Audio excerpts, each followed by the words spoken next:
সম্মানিত দর্শক শ্রোতা, আসসালামু আলাইকুম। আমি আনোয়ার খান, সূর্যোদয় বাংলা মিডিয়া আপনাদের জানাই স্বাগত। আমরা আছি শরীয়তপুর জেলার গোসাইট উপজেলার হলইপটি গ্রামে জনাব সোহাগ মাঝির আখ বাগান, আম বাগানে।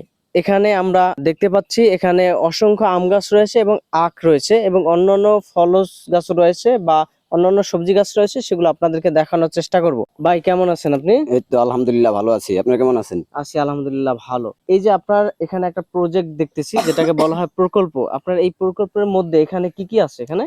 এই জায়গায় আছে আম গাছ, গেন্ডারি গাছ, মরিচ গাছ, চালকুমড় গাছ, পুঁই শাক, মানে সব পদের শাক সবজি এই বাগানে আছে। সব পদের শাকসবজি বা এই আখ লাগানোর উদ্দেশ্য কি আপনার? যেমন আখ বাজারে সব সময় পাওয়া যায় না, আর আমার এই জায়গায় আমি সব সময় যে মনে চাই নিজে চাষ কইরা নিজে খাইতে পারি। আর যেমন অন্য জায়গা থেকে আনতে গেলে সার বা বিষাক্ত জিনিস প্রয়োগ করে, আর আমার এটার ভিতরে কোনো বিষাক্ত জিনিস নাই, সম্পূর্ণ একবারে অরিজিনাল, যা খেতে মনে করেন যে খুব মিষ্টি। এই আখ আপনারা নিজেরা খান এবং বিক্রি করেন এবং আত্মীয় স্বজনের দেন, তাই না? জি জি। আপনার অন্যান্য ফসলের তুলনায় আপনি এই আখটাকে কেন বেছে নিলেন? যেমন আখটা কোনো খরচ লাগে না, একটা আগা কেটে এনে রোপণ করে ওই মানে চারা রোপণ করলে কিছুদিন গেলে তারপরে আস্তে আস্তে যেমন একটু যত্ন দিতে হয়, আর বেশি কোনো খরচ লাগে না, তার জন্যই এই আখটা আমি একটু বেছে নিলাম। তার মানে আখে অল্প খরচে বেশি লাভ, এই জি জন্য জি আপনি আখ চাষ করছেন, তাই না? জি।